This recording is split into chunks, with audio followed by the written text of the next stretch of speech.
pour la chaudière, si vous voulez remettre de l'eau, c'est les deux petites vannes noires, je vous laisse venir voir. Donc, on a la pression en bas. Là, elle est dans la partie verte, l'aiguille noire. Je ne sais pas si vous la voyez, ce petit manomètre. Donc là, on est dans le vert, donc on est bon. Mais si l'aiguille, un jour, elle est à 0, que ça s'est purgé, qu'il y a de l'air qui s'est purgé, tout ça, ça peut arriver 1 à 2 fois par an. Mais là, comme là, c'est un logement neuf, ça peut arriver plus que 2 fois par an. Enfin, en tout cas, surtout les premiers mois. Si vous avez l'aiguille noire qui est à 0, vous allez avoir une erreur avec un verre d'eau qui va être vide. Il faudra remettre de l'eau et à votre régulateur d'ambiance, il faudra mettre, ça va être écrit manque d'eau. Donc vous rouvrez les deux vannes, celle-là et celle-là. Donc le mieux c'est d'ouvrir celle-là en premier, celle de droite. Voilà, celle-là elle est ouverte. Et d'ouvrir ici, et là le manomètre ça remet de l'eau là. L'aiguille elle monte. Voilà, donc là une fois qu'on est à 1,5 bar, 2 bars, on peut refermer, on referme les deux en même temps.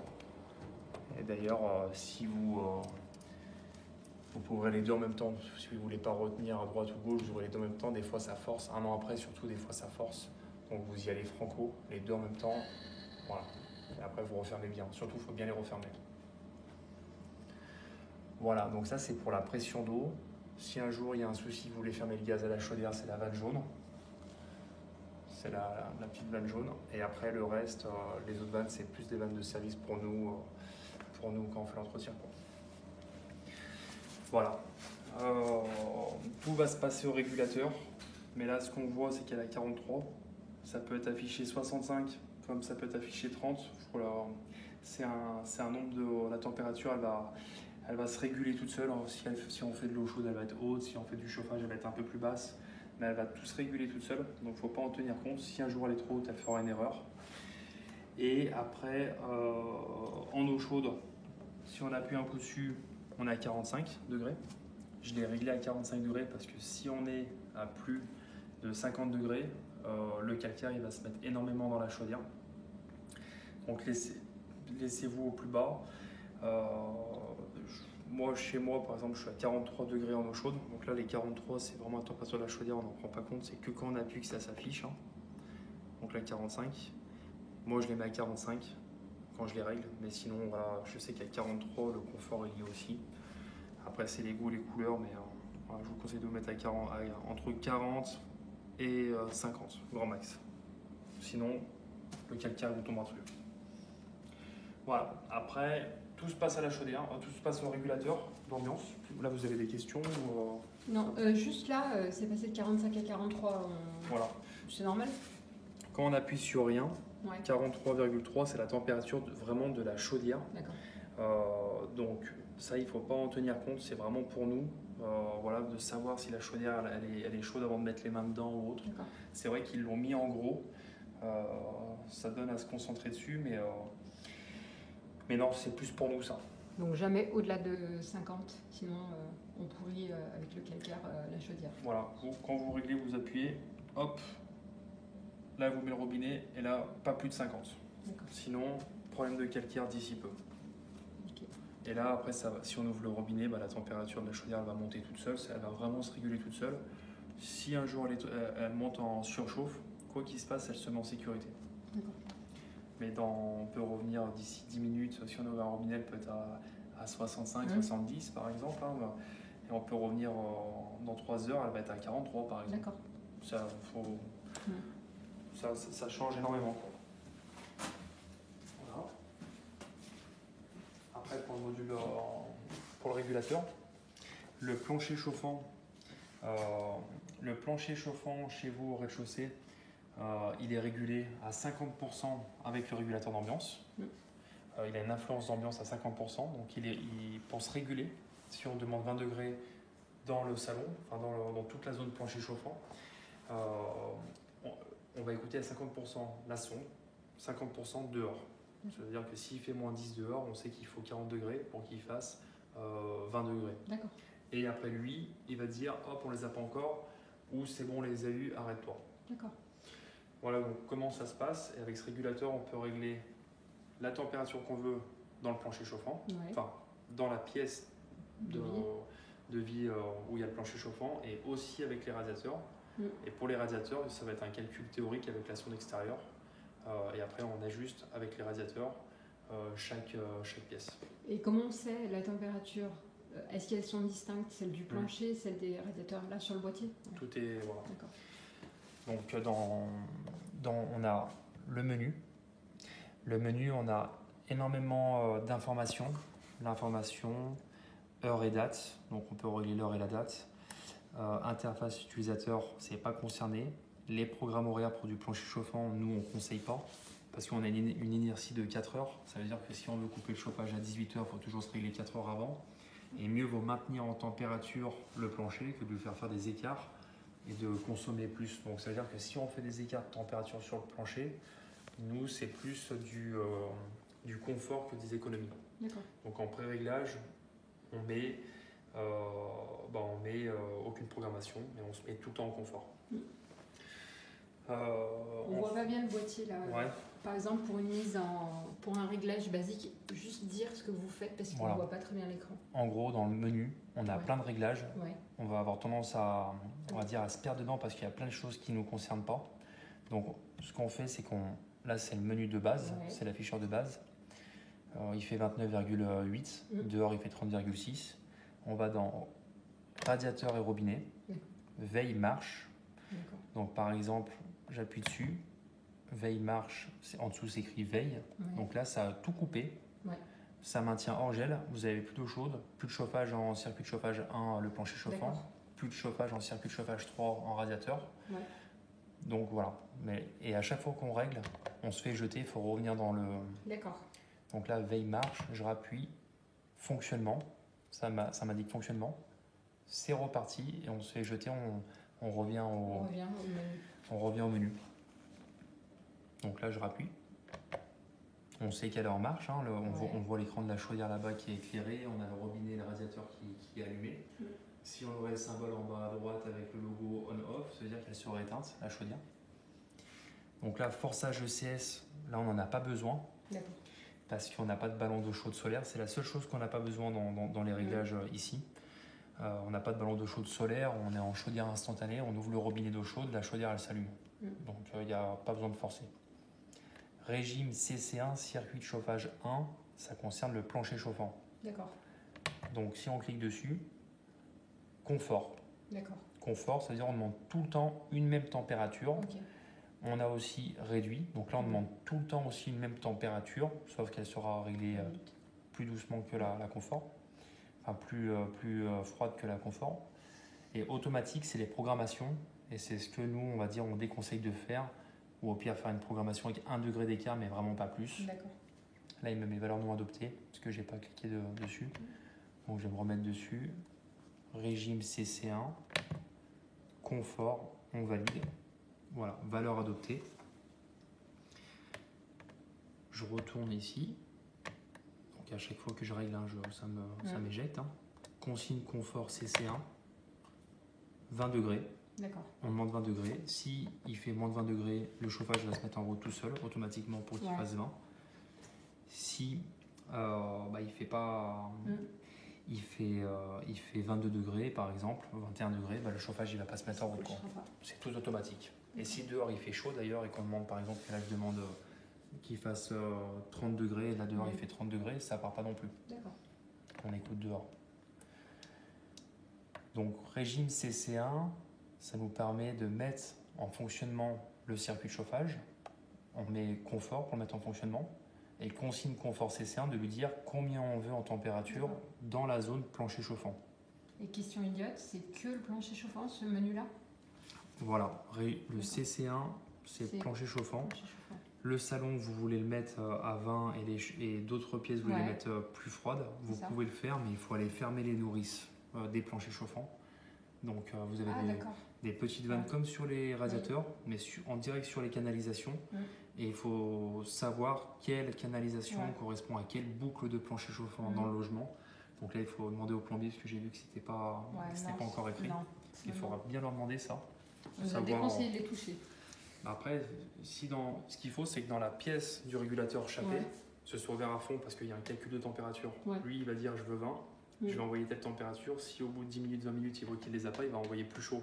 D'accord. Donc dans la salle du régulateur, il faut qu'il soit ouvert à fond. Après, dans le reste des pièces, vous pouvez régler, c'est fait pour.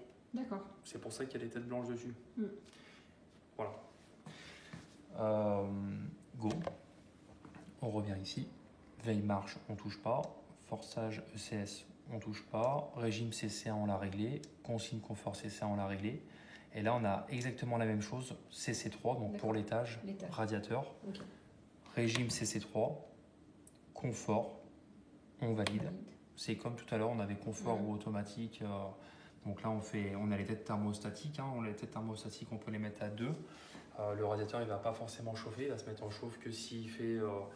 on va demander 18 degrés. Ça va se réguler automatiquement. Quand on va être à 2, à 3, on va être à peu près à 20 degrés. Ça dépend de la marque de la tête thermostatique. Donc après, voilà. On peut avoir tous les radiateurs fermés en haut. On a un circulateur modulant, mais dans l'idée, c'est toujours mieux d'avoir un radiateur ouvert à fond, celui de la salle de bain, ou l'ouvert à fond. Et après, vous dites dans la salle de bain, je veux qu'il fasse 20, par exemple. Et bien du coup, on appuie là. Hop, on revient voir notre ami. Régime CC3. Donc, il est en confort. Et consigne confort. On appuie ici. 20 degrés. Il fera 20 degrés dans la pièce des radiateurs où le radiateur sera ouvert à fond. D'accord. Et après, si vous voulez faire des programmations pour les radiateurs, c'est pas dans le bouton de gauche, c'est dans le bouton de droite. De droite, menu. Voilà, dans le menu. Donc après, si on va aller faire un saut, je vais peut-être juste finir sur le bouton de gauche. Donc là, je me suis mis dedans et pour partir, j'ai rappuyé. Je vais juste finir ce réglage-là, comme ça, on a tout sur cette catégorie. Et régime ECS, donc régime eau chaude sanitaire. On appuie, marche, arrêt. Donc on reste en marche dans la situation, valeur adoptée et on se fait jeter. Et après pour la température, pareil, on peut la régler d'ici. Tout à l'heure, c'est vrai qu'on l'avait à la chaudière, mais on peut la régler d'ici. 45 degrés. Parfait. Voilà, valeur adoptée. Donc là, on l'a réglé. Dès qu'il va faire moins de 20, que dehors il va faire moins de 20 aussi du coup, elle va se mettre en fonctionnement. Et là, je la laisse comme ça volontairement, comme c'est du neuf, il faut que ça se purge. Ouais. D'accord. Et mieux vaut on va pas attendre qu'il fasse 15 degrés avant que ça se mette en route. Si on a un souci, c'est du neuf. J'ai une question par rapport à l'eau qu'il faut remettre. Comme c'est le début. D'ici combien de temps là aujourd'hui vous avez fait ce qu'il fallait faire là à peu près comme c'est nouveau, dans combien de temps on en remet? Là ce qui se passe c'est qu'on est ok. En eau chaude elle tourne sur elle-même pour faire de l'eau chaude, mais quand votre circuit de chauffage il va se mettre en route, que dehors il va faire froid, les pompes elles vont se mettre en route et du coup ça va faire bouger l'air qu'il y a dans le circuit, ça va passer devant les purgeurs, ça va se purger et là il faudra remettre en eau. Voilà. D'accord. Ok. Voilà. À partir du moment où on lance le chauffage à peu près. C'est ça. D'accord. Mais voilà, là je ne l'ai pas mis sur off, que justement si on a une nuit qui est un peu fraîche, ça se mette en route pour pas attendre le rallumage des chaudières et de dire ah bah tiens il y a de l'air, il faut venir, on va purger. Les purgeurs ils sont ouverts à fond. Voilà. Ok. Et si vous-même un jour vous voyez qu'il y a possibilité de mettre le chauffage, vous réglez ici, vous mettez consigne confort au lieu d'être à 20, vous mettez que vous voulez par exemple 25 ou 30, c'est pas grave, c'est juste pour que ça parte, pour voir s'il y a un souci.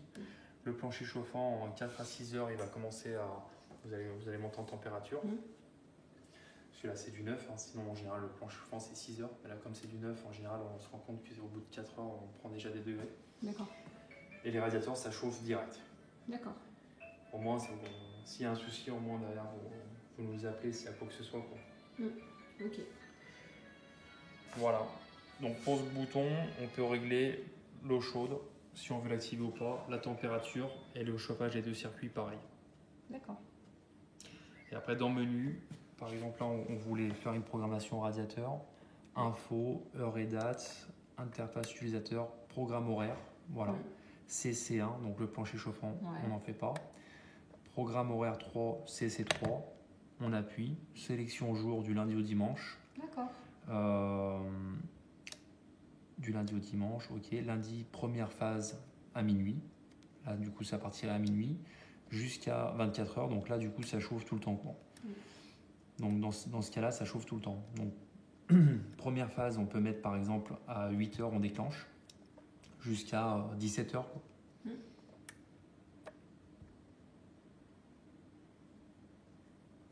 Par exemple, première phase, on va le faire ensemble parce que ça, des fois, c'est un peu complexe.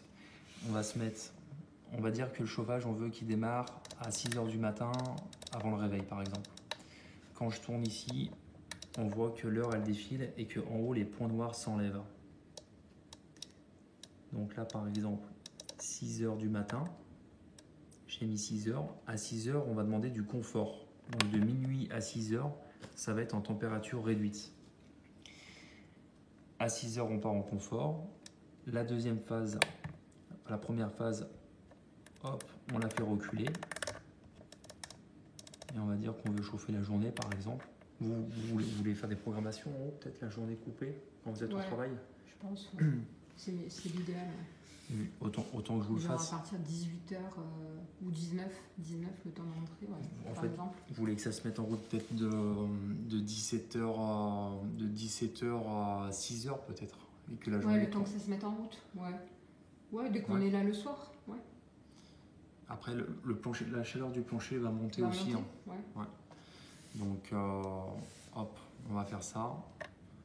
Lundi, on revient ici. Donc, dans l'exemple, on veut que ça chauffe la nuit. Donc, lui, je vais le remettre à minuit, pour le coup. Comme ça commence à minuit. Minuit, jusqu'à... Là, j'ai validé en appuyant. Minuit, hop, jusqu'à... J'appuie. Donc là, il allait jusqu'à encore minuit le lendemain. On va le mettre jusqu'au matin à 7-8 heures. Ouais, 8 heures, c'est bien, on sera plus là. Ouais, allez hop. Quand on est tous partis. Impeccable, 8 heures. On est bon. La journée, on ne veut pas chauffer, donc la deuxième phase, il faut qu'on la fasse partir à l'heure où vous rentrez en fin de compte. Donc du coup, on va la faire rentrer. Vous rentrez à 17-18 heures? Ouais. 18. Plus 18. On met 18 heures? Ouais, 18 heures. Ok, 18 heures. Et là, automatiquement, ça part jusqu'à minuit. Donc quand on regarde au-dessus, on voit que les barres noires, elles sont de minuit à 7-8 heures. Et elles reprennent de 18 heures à minuit. Donc là, maintenant qu'on a fait des programmations dans la zone radiateur, menu, on part d'ici. C'est enregistré. Et on va aller voir du coup directement notre circuit de chauffage 3. Le mode de fonctionnement, on va pas le mettre en confort, on va le mettre en automatique pour écouter ce qu'on vient de lui mettre. On veut 20 en confort, donc on veut 20 en fait la nuit dans l'exemple. Et on veut en réduit 16 la journée. Sur les plages horaires qu'on a définies. Voilà. 16, 17, 18. Dans l'idée, là, on est bien isolé, il n'y a pas de souci. On est à un peu d'écart parce qu'on est bien isolé. Je sais qu'on ne va pas redescendre à 16 parce qu'il y a le plancher en bas, mais sinon, je vous aurais dit de mettre 2 degrés de différence. Mais là, avec le plancher en bas, ça va chauffer. On n'arrivera pas à 16 en haut. Voilà. Nickel. Et ensuite, on a des invités, on a tout réglé, on a fait des programmations. On ne se souvient pas trop du fonctionnement du thermostat. On veut remettre un coup de chaud, par exemple, mais juste temporairement. Donc là, on est ici, on appuie sur aucun bouton, on tourne tout de suite la molette. Circuit de chauffage à sélectionner, on va dire le plancher chauffant, parce que les invités vont être en bas. On va leur mettre un peu de chaleur ou peut-être même descendre parce qu'on sait qu'ils vont créer de la chaleur. Ça dépend des fois. On met 21. Température de consigne ambiance temporaire. Donc on enregistre 21 et demain elle sera plus à 21. D'accord. Elle se sera remise avant. D'accord. C'est vraiment temporaire. Nickel. Voilà. Donc est-ce que vous avez des questions sur le régulateur? Tout dans la boîte. C'est tout dans la boîte. Et vous avez la pression d'ailleurs aussi, 1,6 bar. D'accord. Tout à l'heure je vous ai regardé sous la chaudière le manomètre. Mais c'est vrai que si vous voulez remettre de l'eau à 2, vous avez la pression aussi ici. Et il faut être à combien pour être normal? Là, vous avez un étage entre 1 bar et 1,5 bar, ça va très bien. Là, on est à 1,6, ça craint rien. Ce qu'il faut juste, c'est ne pas être. En fait, ça va fonctionner qu'on soit à 2,2 ou à 0,8, ça va fonctionner. C'est juste que dans un logement comme le vôtre, 1,2 bar, ça suffit par exemple. D'accord. Voilà. Nous, le vase d'expansion, il est gonflé à 0,8 dans la chaudière. Vous mettez 1,2 bar, ça ira très bien. Juste qu'il ne faut pas être à 2,6. Si vous êtes à 2,6, 2,7, ça commence à faire beaucoup. Donc là, il faut nous appeler parce qu'il y a trop de pression. Et il faut aller vérifier si les vannes de remplissage, elles ne sont pas restées ouvertes. Souvent, c'est ça. Et si vous êtes à 0,5, 0,6, vous allez avoir le verre d'eau qui va s'afficher, manque d'eau, et là, il faut aller en remettre. Et de toute façon, elle va vous le dire. D'accord. Voilà, et là, de mémoire, si je ne me plante pas, ça va être écrit 118. D'accord. S'il y a un manque d'eau, mais de mémoire, donc voilà. Mais en tout cas, ça va être écrit manque d'eau. Manque d'eau, d'accord. 1,6 bar, voilà. Et après, quand vous remettez de l'eau, voilà, pour regarder le manomètre en bas à droite, et si vous êtes deux, il y en a un qui aura de là-bas. Voilà. Et pour ouvrir et l'emplacement de l'eau? Pour ouvrir et accéder à l'emplacement où on met de l'eau? J'ai pas compris. Pour ouvrir le capot. Pour accéder à l'emplacement où il faut remettre de l'eau. Je dois remettre de l'eau. Ouais. Comment j'ouvre le boîtier et par où j'accède pour mettre de l'eau? Remettre de l'eau, c'est remettre de la pression. C'est la pression qu'on voyait avec le CIBA. Donc en fait, il n'y a pas besoin d'ouvrir le capot. C'est ce qu'on disait. C'est pas ce que vous avez fait tout à l'heure en la remplissant. D'accord, voilà. C'est uniquement là. Quand on remet de l'eau, on peut dire remettre de l'eau, remettre de la pression. En fait, le circuit de chauffage, c'est un circuit qui est vide. C'est des radiateurs qui sont posés avec des tubes qui sont vides. On ne boit pas l'eau des radiateurs. Donc comme on ne boit pas l'eau des radiateurs, on ouvre une vanne en eau froide, une vanne en chauffage quand on veut remettre de l'eau. Et après, on referme bien pour pas que tout soit mélangé. Et du coup, comme on ouvre les deux d'un coup, voilà. On ouvre d'un coup et on les ramène. D'accord. Voilà. C'est ça, remettre de l'eau. Voilà. Parce que je pensais techniquement qu'on remettait de l'eau. Comme là, vous avez de la pression. J'ouvre, je referme. D'accord. Parce que vous l'avez déjà bien, mais en général, ça prend 30 secondes. D'accord. On ouvre, on regarde l'aiguille. Une fois qu'elle arrive dans le verre, des fois, on referme les vannes. Et l'aiguille, du coup, elle rebaisse.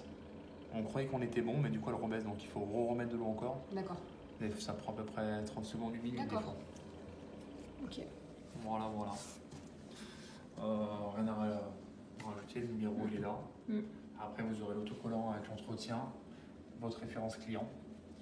Voilà. Je pense qu'on a tout vu. On a tout vu. Parfait. L'eau chaude, on a parlé de l'eau chaude, du chauffage. Les têtes, voilà, on va aller voir les nourrices. Les nourrices qu'on disait pour si on veut que les boucles plancher soient un peu moins chaudes. Elles sont là. Donc là, ce qu'il faut, c'est que ce soit écrit. Par exemple, ici, c'est le salon. Ici, par exemple, je dis n'importe quoi, c'est la salle de bain du rez-de-chaussée. Et ici, je dis n'importe quoi, c'est les WC ou quoi que ce soit. Vous voulez qu'il fasse un peu moins chaud dans une ou deux pièces. Et en fait, hop, on a les têtes ici. C'est fait pour. Donc là, ça c'est pour la peinture, tout ça, pour pas que ça tombe dessus. D'accord. Pour les enlever.